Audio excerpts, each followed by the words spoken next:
Hi friends, ഇന്ന് നമുക്ക് എൻ്റെ മോഡലിൻ്റെ പ്രോഗ്രസ് നമ്മൾ ചെയ്ത മോഡലിൻ്റെ പ്രോഗ്രസ് നമുക്ക് നോക്കാം. അപ്പോൾ ഇത് മറ്റേ കോമ്പറ്റീഷനാണ്. അതിൽ നമ്മൾ എൻ്റെ ഇതെന്ന് വെച്ചാൽ മോഡലിൻ്റെ സ്കോർ എന്ന് വെച്ചാൽ 37 ആയിരുന്നു. 37 69 ആയി. 69 ഇപ്പം നമുക്ക് ലേറ്റസ്റ്റ് സ്കോർ 7.719 ആണ്. ആക്ച്വലി ഇത് 90 എത്തിക്കുകയാണ് നമ്മുടെ ലക്ഷ്യം. അപ്പം ഇപ്പോഴത്തെ ലേറ്റസ്റ്റ് സ്കോർ നോക്കാമെങ്കിൽ സംതിങ് 85 ആണ്.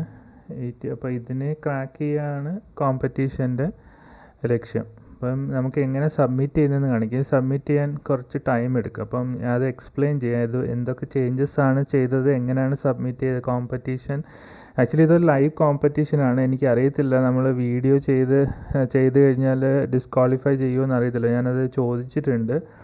അവർ ഓക്കെ ആണെന്ന് പറയുവാണെങ്കിൽ ഈ വീഡിയോ ഞാൻ അപ്ലോഡ് ചെയ്യാം.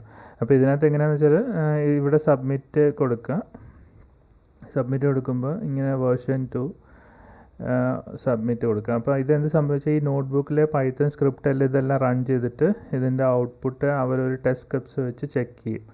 അപ്പോൾ നമ്മുടെ ലാസ്റ്റ് സ്കോർ എന്ന് വെച്ചാൽ 7. ഇതുമായിട്ട് ഇത് ഇംപ്രൂവൈസ് ചെയ്യും. ഇപ്പോൾ എൻ്റെ ലീഡർ ബോർഡിൽ എൻ്റെ സ്റ്റാൻഡ് അറൗണ്ട് 716 അതെന്തോ ആണ്.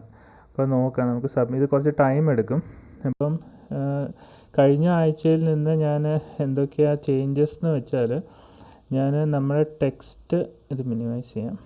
നമ്മുടെ ടെക്സ്റ്റ് പ്രീ പ്രോസസ്സിംഗ് എന്ന് പറഞ്ഞ സ്റ്റെപ്പുണ്ട് മെഷീൻ ലേണിംഗ്. ഇപ്പോൾ നമ്മൾ ടെക്സ്റ്റ് ഇപ്പോൾ patent phrase to phrase matching ആണ്. അപ്പം ഒരു ക്ലാസിഫിക്കേഷൻ പ്രോബ്ലമാണ്. അതിൽ ഇത് ഓൾറെഡി എക്സ്പ്ലെയിൻ, ജസ്റ്റ് ഒരു റീക്യാപ്പ് പോലെ. ഇപ്പം ആങ്കർ ടാർഗറ്റ് ഇത് തമ്മിലുള്ള മാച്ച് ചെയ്തിട്ട് ഇപ്പോൾ ഇത് കോണ്ടെക്സ്റ്റ് ആണ്. ഇന്ന കോണ്ടെക്സ്റ്റ്, ഈ കോണ്ടെക്സ്റ്റിന് ഉദ്ദേശിക്കുന്നത് ഇപ്പം കുറേ കാറ്റഗറീസ് ഉണ്ട്. അപ്പോൾ ഇത്രയും ഒരു പേറ്റൻറ്റ് US ഒരു പേറ്റൻറ്റ് അപ്ലൈ ചെയ്യുമ്പോൾ A തൊട്ട് Y വരെയുള്ള ഇത്രയും കോണ്ടെക്സ്റ്റ്, ഈ കോണ്ടെക്സ്റ്റിൽ വരുന്ന 2 ടെക്സ്റ്റ് തമ്മിലുള്ള സാമ്യം അത് സെയിം ആണെങ്കിൽ ചിലപ്പോൾ അതൊരു ഡിസ്ക്വാളിഫൈ ആവാം. അതിനു വേണ്ടിയൊക്കെ ആയിരിക്കും. അപ്പം ഈ ഒരു കോണ്ടെക്സ്റ്റിൽ വരുന്ന 2 ടെക്സ്റ്റ് തമ്മിലുള്ള സാമ്യം കണ്ടുപിടിക്കലാണ് ഈ കോമ്പറ്റീഷൻ്റെ. അപ്പം ഓൾറെഡി എക്സ്പേർട്സ് തന്നെ മാനുവലി ആണ് ചെയ്യാറ്. മാനുവലി ചെയ്തിട്ട് ആ ഡേറ്റ സെറ്റ് നമ്മൾ ഈ ലേബിൾസ് ഇത്രയും കാറ്റഗറീസിലാക്കിയിട്ടുണ്ട്. അപ്പം അതാണ് നമ്മുടെ ഡേറ്റ സെറ്റ്. അപ്പോൾ ഡേറ്റ സെറ്റിൻ്റെ പുറത്ത് നമ്മളിത് കഴിഞ്ഞ വീഡിയോയിൽ കണ്ടു. അപ്പോൾ ഞാൻ ഈ വീഡിയോയിൽ എന്ത് ചെയ്തെന്ന് വെച്ചാൽ കുറേ ഫങ്ഷൻസ് ആക്കി. കോഡെല്ലാം കുറേ ഫങ്ഷൻസ് വെച്ചാൽ റിപ്പീറ്റഡ്ലി ഞാൻ അതിനെ കോൾ ചെയ്യുന്ന കാരണം കുറേ ഫങ്ഷൻസ് ആക്കി. അപ്പോൾ നിങ്ങൾക്ക് ഈ വീഡിയോ പോസ് ചെയ്തിട്ട് കോഡ് കാണാം. ആക്ച്വലി ഞാൻ എൻ്റെ നോട്ട്ബുക്ക് പബ്ലിക് ആയിരുന്നു. സബ്മിറ്റ് ചെയ്യുന്ന സമയത്ത് നമ്മൾ ഇൻ്റർനെറ്റ് ഓഫ് ചെയ്യണം. അപ്പോൾ ഇൻ്റർനെറ്റ് ഓഫ് ചെയ്യുന്ന കൂട്ടത്തിൽ ഞാൻ പ്രൈവറ്റ് ആക്കി. ഇനി അങ്ങനെ എന്തെങ്കിലും അപ്പം അവരുടെ മറുപടി നോക്കിയിട്ട് ഞാനിത് പബ്ലിഷ് ചെയ്യാം. ആക്ച്വലി കേഗിളിനകത്ത് മാത്രമേ ഇത് ഷെയർ ചെയ്യാൻ പറ്റത്തുള്ളൂ. അങ്ങനെ കോമ്പറ്റീഷനകത്ത് എഴുതിയിട്ടുണ്ട്. അപ്പോൾ ഇതിനകത്ത് ഇപ്പോൾ റൂൾസ് എടുക്കാമെങ്കിൽ നമുക്ക് വേണമെങ്കിൽ ഒരു ടീമൊക്കെ ഫോം ചെയ്യാം. ഇതിനകത്ത് റൂൾസിനകത്ത് അവർ പറയുന്നതെന്ന് വെച്ചാൽ വീഡിയോ എടുക്കാൻ പറ്റുമോ എന്ന് എനിക്കറിയില്ല. അതാണ് ഞാൻ ചോദിച്ചത്. അപ്പോൾ ഇതിനകത്ത് അവർ പറയുന്നത് കോഡ് ഷെയർ ചെയ്യാം. ഇപ്പോൾ പബ്ലിക് ഷെയറിങ്, കോഡ് ഷെയർ ചെയ്യാം. കേഗിളിനകത്ത് തന്നെ ഷെയർ ചെയ്യണം. പിന്നെ ഷെയർ ചെയ്ത് കഴിഞ്ഞാൽ അതൊരു ഓപ്പൺ ലൈസൻസിൽ അവൈലബിൾ. അത് മറ്റുള്ളൊരു കോമ്പറ്റീറ്റേഴ്സിന് ഹെൽപ്ഫുൾ. ഇപ്പോൾ എനിക്കിതൊന്നും അറിഞ്ഞുകൂടായിരുന്നു. അപ്പോൾ ഞാനും ഒരു എക്സിസ്റ്റിംഗ് നോട്ട്ബുക്കിനെ കോപ്പി ചെയ്തിട്ടാണ് ഇത് സ്റ്റാർട്ട് ചെയ്തത്. അപ്പം എന്നിട്ട് നമ്മുടെ മെഷീൻ ലേണിംഗ് ഇപ്പോൾ ലാസ്റ്റിൽ ഞാൻ എന്താ ചെയ്തതെന്ന് വെച്ചാൽ നമ്മുടെ ഡേറ്റേനെ അനലൈസ് ചെയ്തിട്ട് നോക്കുമ്പോൾ ഇത് ഈവൻ അല്ല. മീൻസ് ഇപ്പം ഓരോ ലേബിൾസിൻ്റെ ഡേറ്റ ഇപ്പോൾ 0 എന്ന് വെച്ചാൽ അൺറിലേറ്റഡ് ആയിട്ടുള്ള ടെക്സ്റ്റ് കുറവാണ്. അപ്പം നമ്മളത് ഒരു സാമ്പിളിംഗ് ടെക്നിക്ക് യൂസ് ചെയ്തിട്ട് അതിനെ ഈവൻ ആക്കണം. ഈവൻ എന്ന് വെച്ചാൽ ഇപ്പം 2-ന് 7000-ഓളം ഉണ്ട്. വെരി ക്ലോസ്ലി റിലേറ്റഡ് 7000-ഓളം ഉണ്ട്. അപ്പോൾ എല്ലാം 7000-ഓളം ആക്കുക എന്നുള്ളതാണ്. അപ്പം സൈക്കിട്ട് ലേണിനകത്ത് ഒരു ലൈബ്രറി ഉണ്ട്, ഇംബാലൻസ് ലേൺ എന്ന് പറഞ്ഞിട്ട്. അപ്പോൾ അതാണ് ഈ മീഡിയയുടെ മെയിൻ ഉദ്ദേശം. അങ്ങനെ ഒരു ലൈബ്രറി മീൻസ് കോപ്പി പേസ്റ്റ് ചെയ്ത് ആക്ച്വലി കുറേ മടുത്ത് വെച്ചിട്ട് ഇവരെങ്ങനെ ഡേറ്റ സയൻറ്റ് ആക്ച്വലി ഇതെങ്ങനെ ചെയ്യുന്നതെന്ന് സൈക്കിട്ട് ലേണിനകത്ത് കുറേ ഗൈഡ്സൊക്കെ നോക്കിയിട്ടാണ് ഇത്. പിന്നെ ഹഗ്ഗിങ് ഫേസിൻ്റെ ഒരു ബുക്ക് ഞാൻ കഴിഞ്ഞ വീഡിയോയിൽ കാണിച്ചു, അതിനകത്തും സാമ്പിളിങ്ങിനെ കുറിച്ച് പറയുന്നുണ്ട്. അപ്പോൾ ഇതിപ്പം ഓവർ അണ്ടർ സാമ്പിളിങ് കൂടെ കമ്പൈൻ ചെയ്തൊരു ലൈബ്രറിയാണിത്. ഇതിനെക്കുറിച്ച് ഡീറ്റെയിൽ അറിയില്ല. ഇതിൻ്റെ യൂസേജ് മീൻസ് ഞാനൊരു ടെക്നിക്കൽ ആംഗിളിലാണിത് പ്രസൻറ്റ് ചെയ്യുന്നത്. ഡേറ്റ സയൻസ് പരമായി നമുക്ക് ഇൻറ്റേർണലി ഇതെന്ത് ചെയ്യുന്നത് വെച്ചാൽ ഇതിനെ ഡ്യൂപ്ലിക്കേറ്റ് ചെയ്തിട്ട് അതിൽ കുറേ മെക്കാനിസം ഉണ്ട്, അതൊന്നും ഞാൻ ഡീറ്റെയിൽ ചെയ്യുന്നില്ല.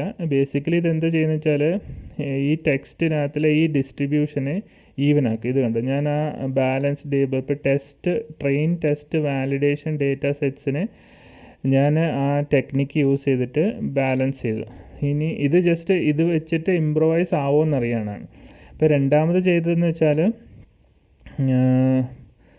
നമ്മുടെ ഡേറ്റ നമ്മളിത് ഓഫ്ലൈനാണ് സബ്മിറ്റ് ചെയ്യുന്നത്. അപ്പോൾ ഞാൻ ഇതിൻ്റെ ഈ ഒരു മോഡലാണ് യൂസ് ചെയ്യുന്നത്, PatentSBerta. അത് കഴിഞ്ഞ നോട്ട്ബുക്കിനകത്ത് അവർ പറയുന്നുണ്ടായിരുന്നു, റെക്കമെൻഡേഷനകത്ത് പറഞ്ഞ കാരണം ഇത് പേറ്റൻസിൻ്റെ ടെക്സ്റ്റിൽ ട്രെയിൻ ചെയ്ത കാരണം ഇത് കുറച്ചുകൂടെ. അപ്പോൾ ഈ 2 ചേഞ്ചസ് ചെയ്തിട്ട് ഞാനൊന്ന് ട്രെയിൻ ചെയ്തപ്പം പിന്നെ ടോക്കൺസ് കുറച്ച് ആക്ച്വലി BERT കുറച്ചുകൂടെ ഡീറ്റെയിൽഡായിട്ട് ഞാൻ ഈ വീക്കെൻഡിൽ വായിച്ചു. അത് ആക്ച്വലി BERT വളരെ മീൻസ് ഇങ്ങനെ വിചാരിച്ചാൽ മതി. ഇപ്പം I want to take this training എന്ന് പറഞ്ഞ ടെക്സ്റ്റിനെ നമ്മൾ നമ്പേഴ്സ് ആക്കി 1 2 3.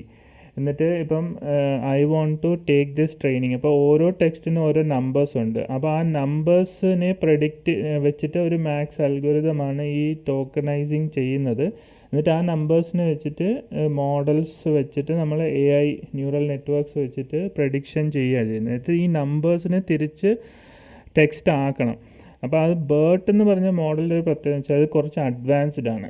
അപ്പോൾ അതിനകത്ത് എൻകോഡേഴ്സ്, അറ്റൻഷൻ ലെയേഴ്സ്, ഡീകോഡേഴ്സിൻ്റെ ഒരു സ്റ്റാക്ക് ഉണ്ട്. അപ്പോൾ അതിൻ്റെ എവല്യൂഷനൊക്കെ അത് വേറൊരു ഡീറ്റെയിൽഡായിട്ട് എനിക്ക് പറ്റുവാണെങ്കിൽ മലയാളത്തിൽ തന്നെ എടുക്കാൻ ശ്രമിക്കാം. എനിക്ക് ഏകദേശം ഒരു 5% BERT മനസ്സിലായിട്ടുണ്ട്. അപ്പോൾ അത് വെച്ച് ഞാൻ കുറച്ച് ഒപ്റ്റിമൈസ് ആവുമെന്ന് വിചാരിക്കും. ഇതൊക്കെ ആക്ച്വലി ജെറമിയുടെ നോട്ട്ബുക്ക് നോക്കി ചെയ്ത സ്പെഷ്യൽ ടോക്കൺസ് വെച്ചാൽ നമ്മൾ 2 വേർഡ്സ് തമ്മിൽ സെപ്പറേറ്റ് ചെയ്യുന്നത് സ്പേസാണ്. ചില ലാംഗ്വേജ് സ്പേസാണ്, ചില ലാംഗ്വേജസിൽ വേറെ. അപ്പോൾ ആ ഒരു സെപ്പറേറ്റിംഗ് സംഭവം പിന്നെ എവിടെ സ്റ്റാർട്ട് ചെയ്യുന്നു എവിടെ എൻഡ് ചെയ്യുന്നു എന്നൊക്കെ അറിയാൻ വേണ്ടി ചില ടോക്കൺസ് ആഡ് ചെയ്യും. അപ്പോൾ ഇവിടെ ഈ കോൺടെക്സ്റ്റ് എന്ന് പറഞ്ഞ ആ ഒരു കോഡിൻ്റെ ഫസ്റ്റ് ലെറ്റർ സ്പെഷ്യൽ ടോക്കണായിട്ട് ആഡ് ചെയ്യുന്ന ലൈനായത്. ഇത് എൻ്റെ മീൻസ് ക്രിട്ടിക്കൽ തിങ്കിങ് ഒന്നും ഞാൻ ചെയ്തിട്ടില്ല. എൻ്റേതായ ഇതെന്ന് വെച്ചാൽ നമ്മൾ ആ ഒരു ഇംബാലൻസ് ലൈബ്രറി യൂസ് ചെയ്തതേ ഉള്ളൂ. പിന്നെ പല 2-3 വട്ടം പല ഹൈപ്പർ പാരാമീറ്റേഴ്സ് ട്യൂൺ ചെയ്തിട്ട് ഞാൻ നോക്കാം. ഇവിടെ സ്കോർസ് നോക്കാം, 75 നിന്ന് 84ആയി, 84 നിന്ന് 87. വേറെ രസം എന്ന് വെച്ചാൽ ഇപ്പം 89 കാണിക്കുന്നുണ്ട്.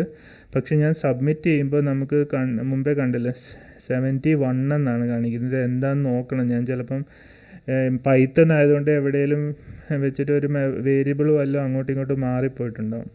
പിന്നെ നമുക്ക് ഈ ട്രെയിൻ ചെയ്ത മോഡൽ ഇത് അടുത്ത ആഴ്ചയിൽ ഒന്നുകൂടെ നോക്കാമെന്ന് വിചാരിക്കും. ഈ ട്രെയിൻ ചെയ്ത മോഡലിനെ വീണ്ടും ഇതിപ്പം നമ്മൾ ഹഗ്ഗിങ് ഫേസിൽ നിന്ന് എടുത്തൊരു മോഡലാണ് ഈ PatentSBerta എന്ന് പറയുന്നത്. ഇപ്പം നമ്മളിപ്പോൾ കുറേ ചേഞ്ച് ചെയ്തിട്ട് ഇതിനെ ട്രെയിൻ ചെയ്തില്ലേ, ഇതിനെ സേവ് ചെയ്തിട്ട് ആ സേവ് ചെയ്തതിനെ എടുത്തിട്ട് വീണ്ടും ട്രെയിൻ ചെയ്യണം. അതിനു വേണ്ടിയാണ് ഞാൻ ഇവിടെ സേവ് കൊടുത്തേക്കുന്നത്. പിന്നെ ഇതൊരു കേഗിൾ എന്ന് പറഞ്ഞാൽ ഒരു കണ്ടെയ്നർ സ്പിൻ ചെയ്ത് നമുക്ക് തരാണ്.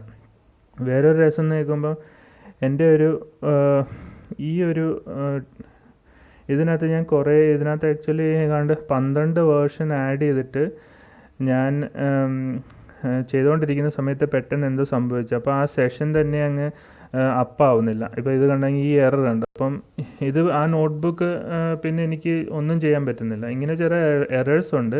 അപ്പോൾ ഇതൊക്കെ ഷെയർ ചെയ്യാൻ നിങ്ങൾക്ക് കുറച്ചുകൂടി ടൈം സേവ്. അപ്പോൾ എന്താ ചെയ്യുന്നത് വെച്ചാൽ പുതിയൊരു നോട്ട്ബുക്ക് ക്രിയേറ്റ് ചെയ്താൽ മതി. പക്ഷേ ശ്രദ്ധിക്കേണ്ട ഒരു കാര്യം, ഇപ്പോൾ ഇതിനകത്ത് ഹഗ്ഗിങ് ഫേസ് ഓൾറെഡി ചില ലൈബ്രറീസൊക്കെ ഇപ്പോൾ ഞാൻ ഇതിനകത്ത് ഇൻസ്റ്റാൾ ഒന്നും ചെയ്യുന്നില്ല. ഈ ലൈബ്രറീസൊക്കെ ഓൾറെഡി അവൈലബിൾ ആണ്. ഞാൻ പക്ഷേ പുതിയൊരു നോട്ട്ബുക്ക് ക്രിയേറ്റ് ചെയ്ത് നോക്കാൻ നേരം ഞാൻ ഇൻസ്റ്റാൾ ചെയ്യേണ്ടതായിട്ട് വരുന്നുണ്ട്. അപ്പോൾ ഇൻസ്റ്റാൾ ചെയ്യണമെങ്കിൽ നമ്മൾ സബ്മിറ്റ് ചെയ്യുന്ന സമയത്ത് അവർ റൺ ചെയ്യുമ്പോൾ ആ ഇൻസ്റ്റലേഷൻ വർക്ക് ചെയ്ത് വെച്ചാൽ ഇൻ്റർനെറ്റ് ഡിസേബിൾ ചെയ്യും.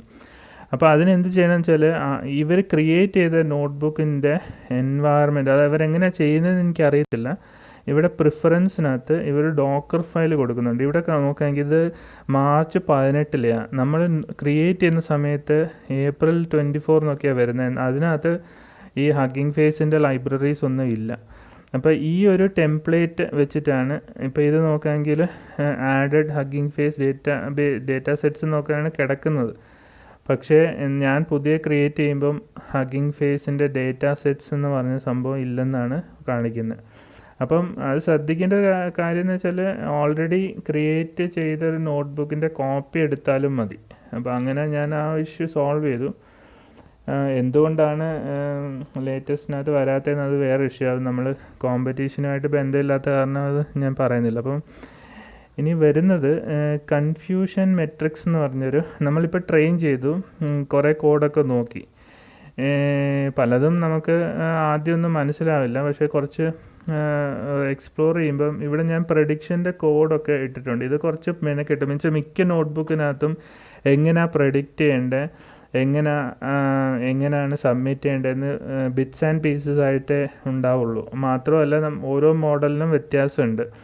അപ്പോൾ ഇത് ടെസ്റ്റ് ഡേറ്റ സെറ്റ് എടുത്തിട്ടാണ് നമ്മൾ പ്രഡിക്ഷൻ കൊടുക്കുന്നത്. ടെസ്റ്റ് ഡേറ്റയിൽ ലേബിൾസ് ഉണ്ടാവില്ല, പ്രഡിക്ഷൻ കഴിയുമ്പോൾ ലേബിൾസ് ഉണ്ടാവും. അപ്പോൾ ഇപ്പം നമ്മൾ പ്രഡിക്റ്റഡ് ലേബിൾസും, അതായത് പ്രഡിക്ഷൻ എന്ന് വെച്ചാൽ ഇത് എത്ര ക്ലോസ് ആണ്, എത്ര അൺറിലേറ്റഡ് ആണ്, നമ്മൾ ടെക്സ്റ്റ് മാത്രമേ കൊടുക്കുള്ളൂ. ആങ്കർ ടെക്സ്റ്റും ടാർഗറ്റ് ടെക്സ്റ്റും കൊടുക്കുള്ളൂ. നമ്മുടെ മോഡൽ അതിനെ പ്രഡിക്റ്റ് ചെയ്യുമ്പം ആക്ച്വൽ ലേബിൾസുമായിട്ട് കമ്പയർ ചെയ്യുന്ന സമയത്ത് ഇപ്പോൾ ഇവിടെ നോക്കുകയാണെങ്കിൽ ഇപ്പോൾ വേറെ ചോദ്യം വെച്ചാൽ എങ്ങനെയാണ് ആക്ച്വൽ അപ്പോൾ നമ്മൾ ട്രെയിനിങ് സെറ്റിനെ 3ആയിട്ടാണ് സ്പ്ലിറ്റ് ചെയ്യുന്നത്.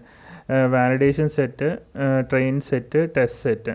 അപ്പോൾ അതിനകത്ത് ഒരു ടെസ്റ്റ് സെറ്റിനകത്ത് ലേബിൾസ് ഉണ്ടാവും. അത് നമ്മൾ കോമ്പറ്റീഷൻ്റെ ടെസ്റ്റ് സെറ്റുമായിട്ട് ഡിഫറൻസ് ഉണ്ട്. അപ്പോൾ ഇവിടെ ഈ മെട്രിക്സിൽ നിന്ന് നമുക്ക് അറിയാൻ പറ്റുന്നത് ഇപ്പം വെരി ക്ലോസ് ട്രൂ ലേബിൾ ഇതാണ് ടെസ്റ്റ് സെറ്റിൻ്റെ നമ്മുടെ ട്രെയിനിങ് ഡേറ്റ തന്നെയാണ്. അതിനകത്തിലെ ഒരു 20% ടെസ്റ്റ് ഡേറ്റ ആക്കുന്നുണ്ട്. അതിനകത്തിലെ ലേബൽ എന്ന് പറഞ്ഞാൽ വെരി ക്ലോസ്, അതിൽ 88% കറക്റ്റാണ്. അപ്പോൾ നമ്മളിപ്പോൾ ലീഡേഴ്സ് ബോർഡിനകത്ത് ഇട്ടാൽ നമ്മൾ ഫസ്റ്റിൽ വരണം, പക്ഷെ വരുന്നില്ല. അതെന്തുകൊണ്ടാണെന്ന് നോക്കാം.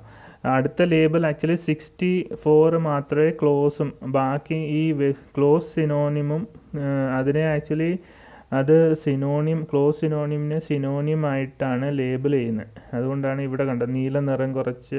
അപ്പോൾ ഈ കൺഫ്യൂഷൻ മെട്രിക്സ് വെച്ചിട്ട് നമുക്ക് ഏകദേശം ഒരു പിടി കിട്ടും എവിടെയാണ് ഇത് മിസ്മാച്ച് ആവുന്നത്. അപ്പോൾ ആക്ച്വലി ക്ലോസ് സിനോണിമും പ്രെഡിക്റ്റ് ചെയ്യുന്നതിൽ കുറച്ച് അപാകതയുണ്ട്. അപ്പോൾ അതിനെ ഇങ്ങനെ ഫൈൻ ട്യൂൺ ചെയ്യാമെന്നാണ് അടുത്ത സ്ട്രാറ്റജി. അപ്പോൾ ഇതൊരു കൺഫ്യൂഷൻ മെട്രിക്സും ഇംബാലൻസ് ലൈബ്രറിയുമാണ് ഞാൻ കഴിഞ്ഞ ആഴ്ച മെയിൻലി ചെയ്തത്. Hope you like it. Thank U.